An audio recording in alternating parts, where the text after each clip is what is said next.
Alors, bienvenue à cette soirée d'un type particulier. Nous allons présenter un ouvrage qui s'appelle Cheminer vers soi avec Dieu, guide de spiritualité musulmane. Le programme de ce soir est assez simple. D'abord, présenter cet ouvrage. Il y aura un dialogue avec les deux auteurs. Ensuite, vous aurez la possibilité de leur poser des questions. Et pour terminer, il y aura la dédicace du livre et puis un petit buffet qui sera servi tout à l'heure. Voilà. Donc, merci beaucoup de venir ce soir, d'être là, présent, de prendre du temps pour ça. Donc, c'est un livre qui est écrit par deux personnes qui sont là ce soir. On a beaucoup de chance. Merci d'être venu. Voilà. Et on va d'abord présenter ces deux auteurs. Ensuite, ils vont nous dire pourquoi ils ont écrit ce livre et ce qu'ils en attendent, hein, le but. Voilà. Et on va se demander, mais c'est quoi comme bouquin? Vous allez dire, il est gros ou pas? Non, il n'est pas très gros. Ça va. C'est un petit livre. C'est pas une somme, c'est pas une encyclopédie, vous voyez? Voilà. Vous pouvez le mettre dans votre poche aussi. Voilà. Donc on va voir ce que c'est, et puis on va voir comment il a été écrit. Alors pour commencer, eh bien, je vais demander aux auteurs de se présenter l'un à l'autre. Boumedienne, tu as l'honneur de présenter la co-autrice. Alors, vas-y. Ok. Bonsoir tout le monde. Merci d'être nombreux. Merci à l'association Dialogue et Alliance. Merci à la Fédération pour la paix universelle. Merci pour tous les ambassadeurs pour la paix qui sont présents et ceux qui sont en ligne également et dont j'en fais partie depuis quand même une petite décennie. Alors, pour présenter peut-être la co-autrice Kaina Baloul, je crois qu'elle est assez connue, en tout cas en France et même au-delà.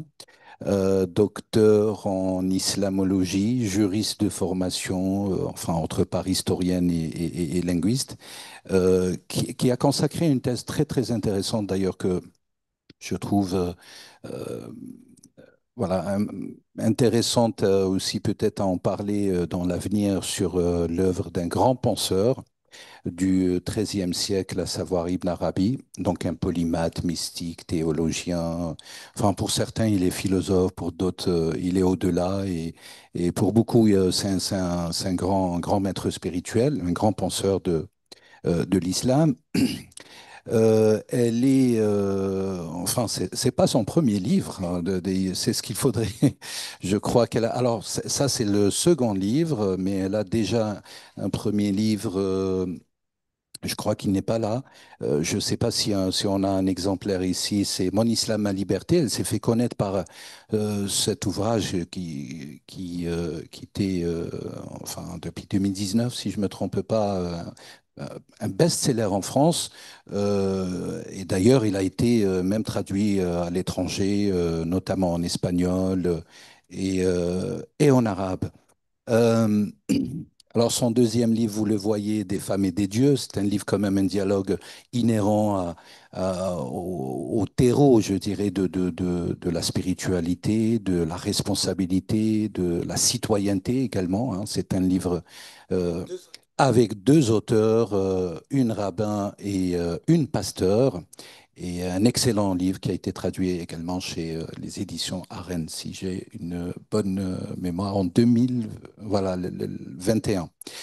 Alors, elle est aussi personnalité publique qui a pris des positions très importantes pour la défense des droits des femmes.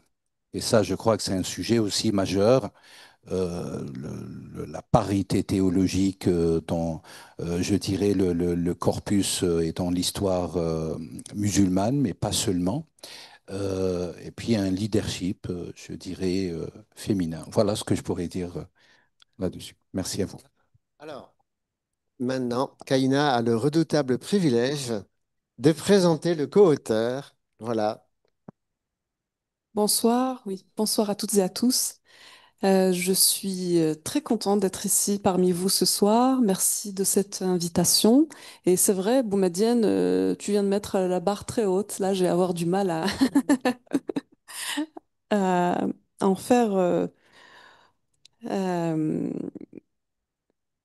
Non, je vais pas avoir de mal du tout à en faire autant, enfin, et à dire autant voilà, de ce que tu fais aussi, et autant comment dire, autant de tes compétences. Alors, Boumedienne Ben Yahya, c'est un très bon linguiste. Moi, j'apprends toujours énormément de lui lorsqu'on parle de linguistique. C'est vraiment il maîtrise très très bien la langue, non seulement la langue arabe, mais vraiment la linguistique de façon générale. Mais sa première formation, ses premières études, c'était il a fait de la littérature anglaise et de la linguistique en anglais. Et il est également islamologue. Et aujourd'hui, il est expert international auprès des organisations non gouvernementales des Nations Unies et de l'Union européenne. Voilà, donc où il défend les questions de la paix, notamment du dialogue des cultures.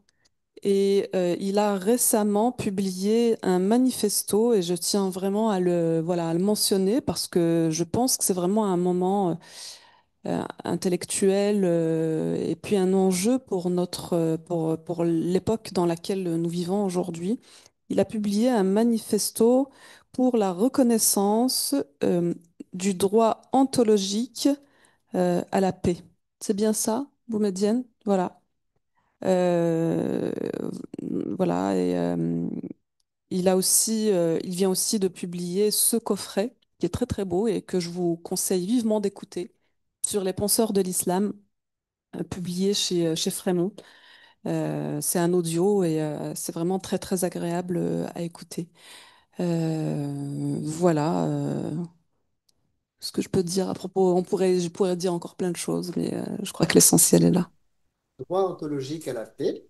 On est en pleine actualité. En ce moment même, nous avons notre Fédération pour la paix universelle organise une session. Oui, une session à Genève, à l'ONU de Genève.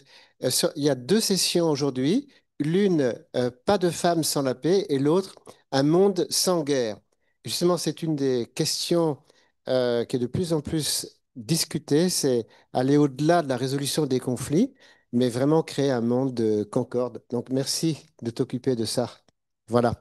Alors, ce soir, on ne va pas parler de ça, on va parler de votre livre, donc, hein. On va essayer de voir d'où est venu ce livre. Tu veux dire ton point de vue là-dessus? Je, alors, je privilégie Kaina d'abord. Oui, oui. Alors, pourquoi ce livre là-bas? Eh bien, pour tout vous dire, ce livre, je l'ai écrit parce que, enfin, je l'ai écrit, nous l'avons coécrit, mais l'idée est venue d'écrire un guide pratique de spiritualité musulmane.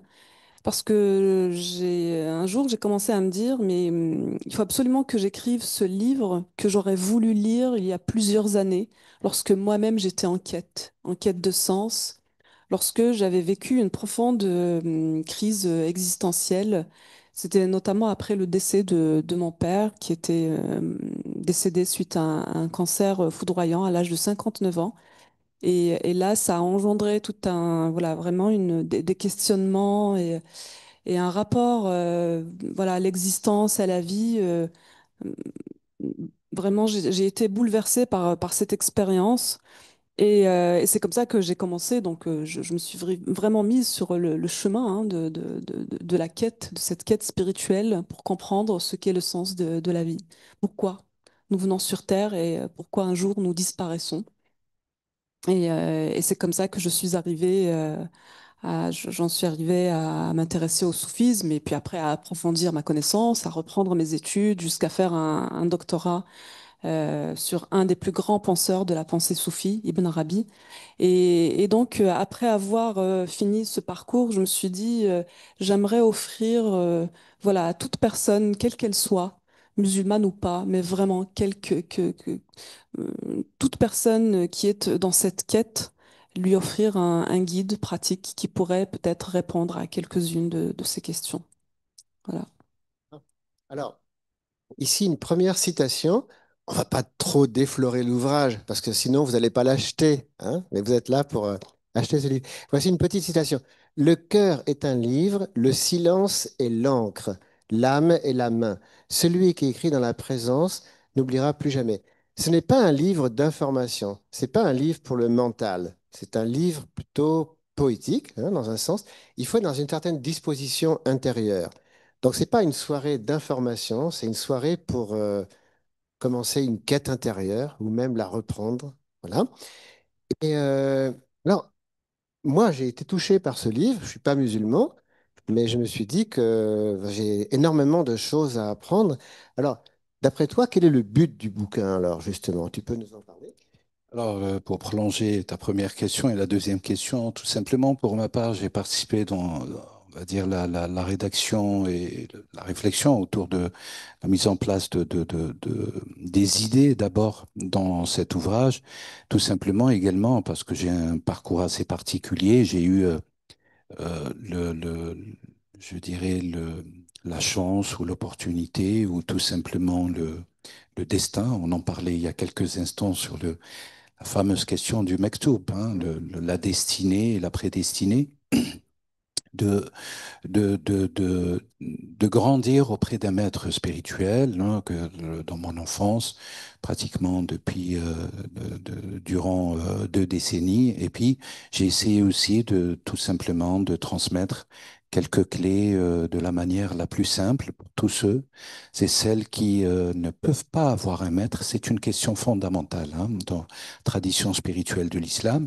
Et je crois elle est au-delà, elle touche d'autres traditions religieuse universelle. Et voilà, donc une transmission tout simplement pour simplifier l'accès aux sources fondamentales. Et on a essayé, en tout cas pour ma part, de fournir des citations, peut-être on en parlera tout à l'heure, des sources, hein, des sources naturellement fondatrices de l'islam, à savoir le Coran et quelques paroles du prophète, mais on a mis l'accent aussi sur un héritage souvent oblitéré ou marginalisé, qui est un héritage de la sagesse universelle. Voilà, donc ça aussi fut aussi un des objectifs de cet ouvrage. L'ouvrage s'adresse à tout le monde. Alors pourquoi cet ouvrage et pour qui ça, c'est un guide? Donc il s'adresse à tout le monde, pour ceux qui cherchent l'absolu, qui cherchent Dieu, qui cherchent aussi un sens intérieur, un sens profond.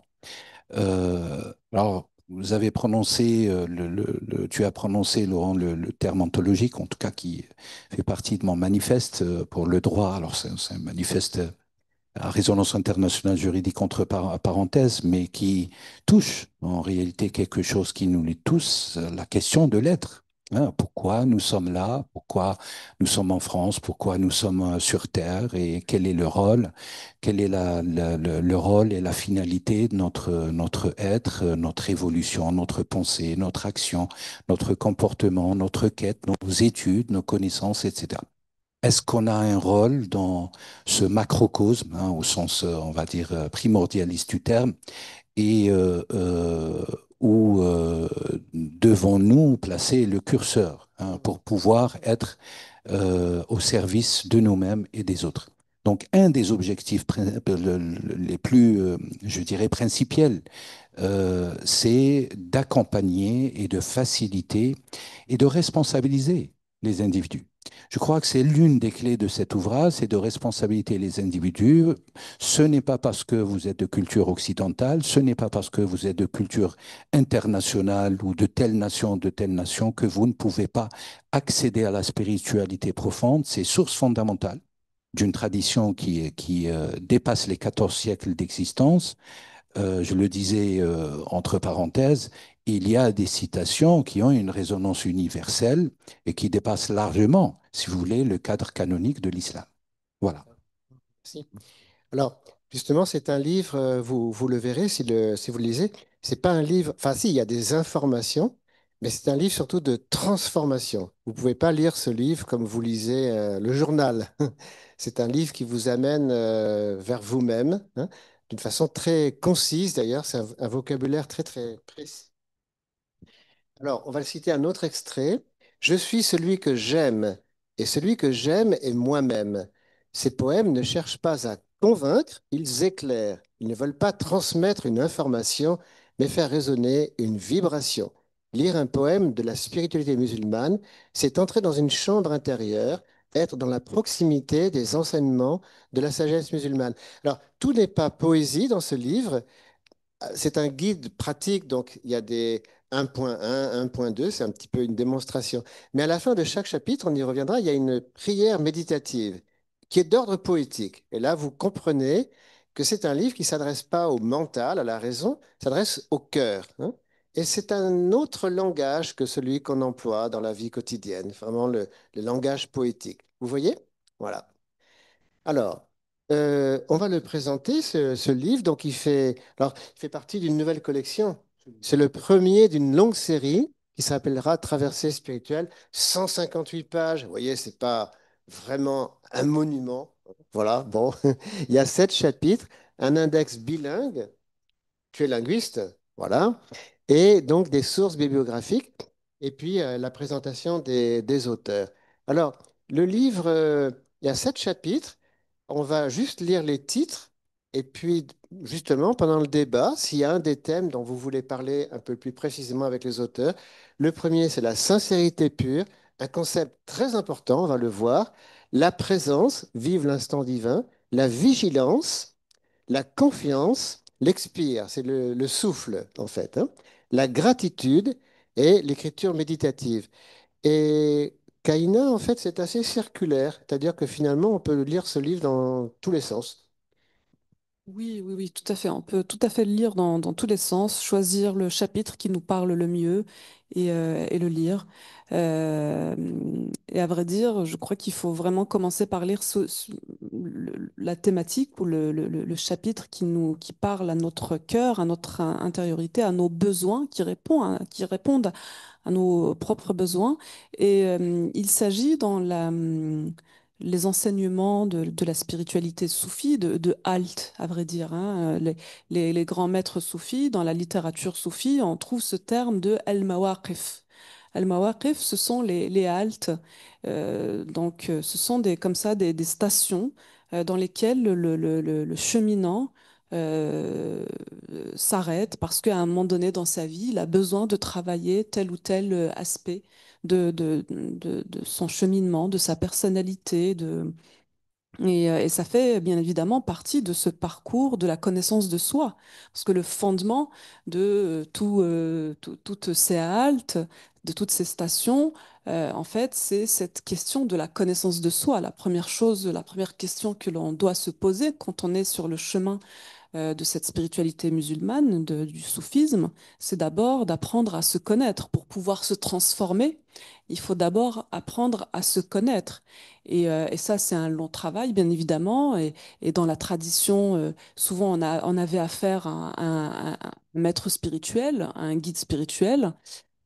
À notre époque et en France, on n'a pas à disposition de maîtres spirituels de telle envergure, mais l'idée c'était justement d'offrir ce livre pour toute personne qui ne peut pas avoir recours immédiatement à un maître spirituel. Voilà, je sais pas si tu as envie de rajouter. Oui.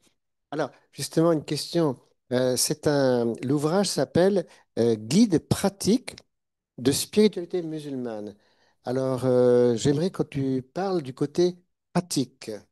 Alors, le côté pratique se manifeste dans cet ouvrage. En réalité, comme vous le voyez, c'est bien, bien illustré. Merci infiniment je ne le voyais pas ainsi, en tout cas.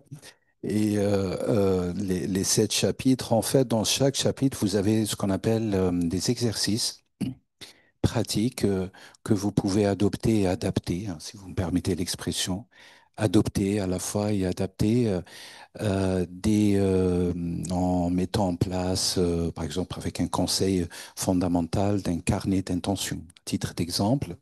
Voilà, ça, c'est un des outils, par exemple, pratiques de la spiritualité musulmane et de pratiquer des exercices. Alors, ça peut être des exercices de respiration, des exercices d'orientation, des exercices de vigilance, hein, des exercices de travail sur soi, mais surtout sous l'égide de cette quête finale, hein, en cherchant toujours cette finalité, le lien avec l'absolu, le lien avec le divin.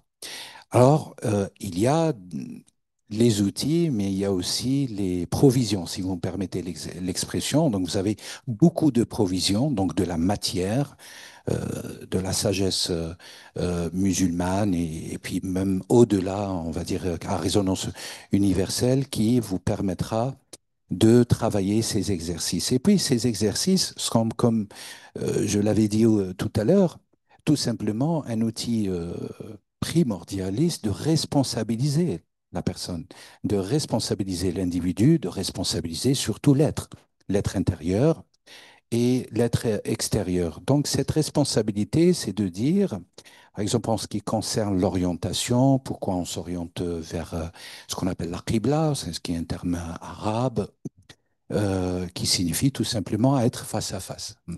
C'est un concept fondamental, être face à face. Alors, face à face de soi-même, face à face avec la face de Dieu, parce que c'est un concept coranique aussi de la face de Dieu, hein, le wajhullah, si je peux l'exprimer en arabe, et puis face à face au monde. Donc, vous avez ce triptyque, le monde, l'être et l'absolu. Voilà, donc, et il y a des, vraiment, chaque chapitre déploie et offre au lecteur des exercices multiples non seulement de réflexion, mais en réalité de disposition, de se mettre dans un lieu, de couper le souffle, d'entretenir et puis d'initier la question du silence qui traverse le livre, la question de la présence, comment travailler ontologiquement parlant, mais au sens erratique, au sens sacré, à réunir ce qu'on appelle, nous, linéairement, la conscience. Mais en réalité, c'est au-delà de la conscience, hein, c'est faire vivifier un instant de présence. Il y a un adage très important dans la tradition spirituelle musulmane, c'est que on dit le soufi est le fils de son temps ou de son moment, soufi ibn waqtihi en langue arabe, et tout simplement, ces exercices permettent d'être à l'instant T en présence totale. Et c'est véritablement un des objectifs vraiment suprêmes, si vous me permettez l'expression, de cet ouvrage et de la spiritualité universelle de l'islam. Alors, on s'aperçoit en lisant cet ouvrage que c'est des exercices quotidiens qui, en fait, qu'on peut faire chez soi, en fait. Hein, c'est à la maison, même s'il y a une dimension collective. Hein, vous parlez aussi de la prière en groupe, etc. Alors, vous voyez, chaque chapitre, ça commence par une calligraphie. Ça, c'est par exemple, vous voyez, celle du chapitre 6, hein, je crois. Vous avez des définitions, parce que c'est quand même une démarche assez rigoureuse. C'est pas un livre technique, hein, mais il y a quand même un minimum de vocabulaire. Hein, c'est des repères, c'est comme quand vous apprenez la géométrie, où il y a des théorèmes. Et là, c'est pareil, il y a des guides parce qu'on va quelque part. Hein, il y a une méthode, si vous voulez. Et puis, ça peut paraître un petit peu abstrait. Donc, il y a souvent des exemples pris dans la tradition, des réflexions des grands maîtres, des anecdotes. Et puis parfois, on se dit, oui, mais ça, c'est bien lointain, c'est un siècle, je sais pas quoi. Donc, c'est là que les auteurs nous parlent d'applications actuelles. Et d'ailleurs, qui ne s'adressent pas qu'aux musulmans. C'est vraiment des choses très pratiques. Par exemple, dans un monde où il y a tellement d'intelligence artificielle, nos téléphones portables, comment décrocher avec tout ça? Retrouver une vie intérieure. Hein. Voilà. Et puis, ça s'achève sur une prière méditative. C'est vraiment l'aspect très poétique du livre. Et là, en fait, vous entrez dans la prière. C'est plus seulement des conseils, c'est vraiment une louange au Créateur, en fait. Hein. Voilà. Oh, alors, un petit avant-goût du livre. Euh, Ici, c'est un passage qui m'a beaucoup plu sur le thème de la sincérité. Et, alors, on va lire. Hein. Ceux qui adorent pour échapper à l'enfer. Sincérité relative. Ceux qui adorent pour obtenir le paradis. Sincérité plus subtile. Ceux qui adorent par pur amour, sans attente. C'est la mahaba. Voilà. Sincérité amoureuse. Hein.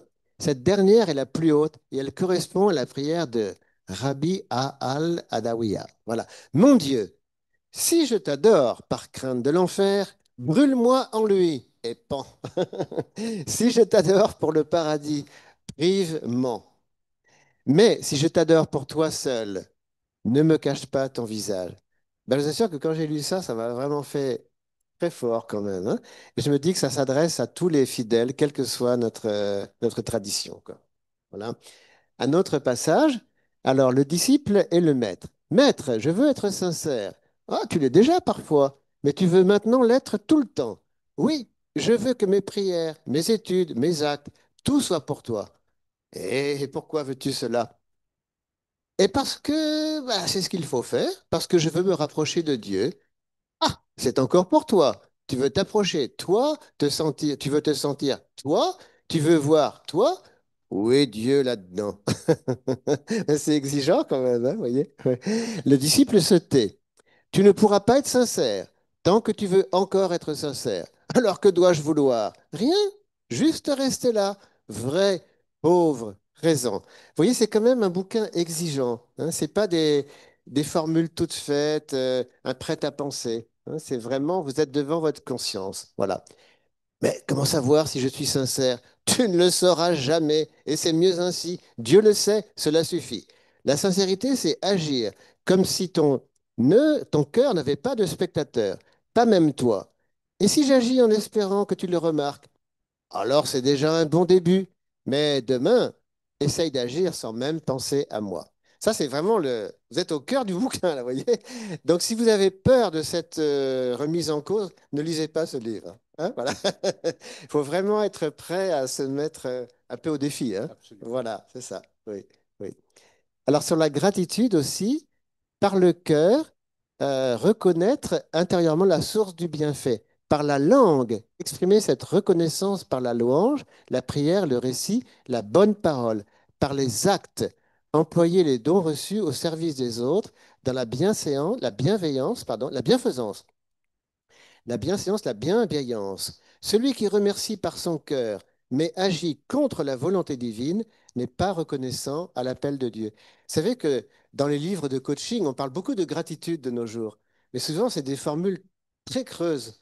Et là, vous avez un chapitre sur la gratitude qui est vraiment très exigeant, hein. Ça me parle de Pascal, en fait, vraiment sur la sincérité totale, être vraiment clair dans son cœur, en fait, hein. Voilà. Alors, comment ce livre a été écrit? Là, j'aimerais qu'on parle un peu, peut-être, je m'adresse à toi, du dhikr, parce que ça, c'est une notion, bah, il faut qu'on sorte de la salle en sachant ce que c'est, quoi. Oui, oui, absolument. Alors, le dhikr, quand même, c'est à la fois le cœur de la tradition spirituelle de l'islam. C'est le cœur, moyennant et à la fois la finalité de la spiritualité musulmane. Qu'est-ce que c'est le dhikr? C'est tout simplement, je vous prends un exemple, vous voyez des cercles soufis, enfin souvent on voit dans les confréries ou dans les écoles spirituelles soufis, un groupe d'hommes ou de femmes, on pourra citer des exemples de ces écoles, Alawiya, enfin le Rahmaniya, etc., etc., et qui mentionnent les noms de Dieu. Vous savez que la tradition musulmane le privilégie et stipule 99 noms excellents de Dieu, hein, et c'est quelque chose qui est attesté scripturairement parlant, sans rentrer dans des considérations, on va dire, de, de, de transmission, etc. Et donc, le dhikr, c'est de prendre, et d'ailleurs, le livre euh, donne beaucoup d'exemples dans les exercices pratiques quotidiens ou hebdomadaires où vous êtes devant une situation. Alors, vous êtes confronté à une situation inconnue, je ne sais pas, le travail, un concours, une épreuve, hein, la perte, par exemple, d'un proche, etc. Et vous choisissez un des noms de Dieu qui régit cette situation, un des noms suprêmes de Dieu qui régit cette situation, et le dhikr, c'est de pouvoir le répéter. Alors, il y a plusieurs degrés, les maîtres spirituels, les savants de l'islam le disent, il y a plusieurs degrés de répétition qui n'est pas une simple répétition par la langue. D'ailleurs, le premier niveau, c'est de le citer par le nom, donc le faire résonner, créer une vibration. Ça, c'est le premier degré. Et puis un deuxième degré, c'est que cette résonance, que cette vibration rentre dans la cage thoracique, hein, si vous me permettez l'expression. Et puis, elle accède au cœur. Et puis, du cœur, elle est diffusée dans tout le corps. Et puis, du corps, elle est diffusée horizontalement à tous nos semblables. Et puis, de par tous nos semblables, elle se connecte, elle crée ce lien avec l'absolu vertical. Donc voilà, le DIC, c'est quelque chose de fondamental. Et puis, chaque fois, vous êtes dans cette disposition. Bien sûr, il y a des règles, la pureté de l'intention, l'orientation vers la Qibla, qui est quand même un symbole fondamental en islam, qui est la Kaaba, à titre d'exemple. Mais je me souviens, et je vais m'arrêter là, je parle beaucoup, euh, des personnes qui m'avaient posé la question. Alors, je suis en voyage, j'arrive en Norvège et je ne connais pas la direction de la prière, la direction de la Mecque, et je n'ai pas ce qu'il faut pour pouvoir. Aujourd'hui, on a des applications, c'est très facile. Mais bon, et je lui rappelle tout simplement que la Qibla, c'est l'orientation du cœur vers l'absolu, vers la clé divine, et non pas vers un lieu physique. Et la question du physique et du métaphysique, elle est très, très importante dans le dhikr. Alors, le dhikr, c'est à la fois l'instrument de la réalisation des êtres, donc de la purification, le travail sur soi-même et au service également des autres. Mais le dhikr, c'est une finalité, car le dhikr signifie, on l'explique très très bien, et merci d'avoir rappelé que chaque chapitre commence quand même par des considérations linguistiques et sémantiques, fondamentales pour comprendre quand même, c'est une langue sémitique, c'est très important qu'on maîtrise qu'est-ce que ça signifie cette racine, et qu'est-ce que les mots veulent dire, en tout cas techniquement parlant. Voilà, j'ai assez dit, peut-être je passe là. Juste, si vous pouvez rajouter, Kaina, on en parlait avant, sur le fait que ce livre, c'est aussi du sur-mesure. Pour chacun peut le lire à sa façon, quoi, hein. Tout à fait. Et juste peut-être et ça répond aussi à cette question, bien évidemment, pour compléter ce que vient de dire Boumedienne sur cette idée que Adhikr, donc il s'agit de répéter, puis il y a cette question de l'orientation, mais le dhikr, il s'agit aussi de toute cette réflexion et de cette pratique autour de la question de comment vivre en conscience et ne pas se laisser vivre en fait, se laisser emporter par le flux de la vie, des événements et puis surtout de notre pensée, de al-khawatir, hein, parce qu'on est souvent assailli par des idées adventistes qui viennent comme ça. Nous vivons tous des expériences difficiles. Nous sommes aussi assaillis d'images, de paroles qui sont très très dures quelquefois. Donc, si nous nous laissons aller, eh bien, nous pouvons voilà, nous laisser aller non seulement à euh, être happés par ce qui est sombre dans cet univers, dans cette existence, mais le dhikr, c'est une invitation à vivre en conscience, c'est à prendre les choses en main pour réorienter sa conscience vers ce que l'on souhaite, hein.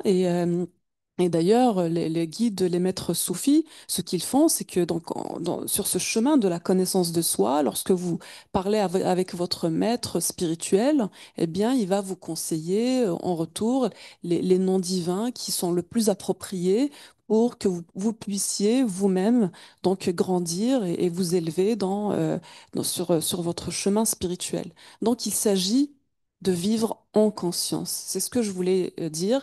Et bien évidemment, vivre en conscience en fonction de ses propres besoins aussi. Merci. La première partie de cette soirée est terminée.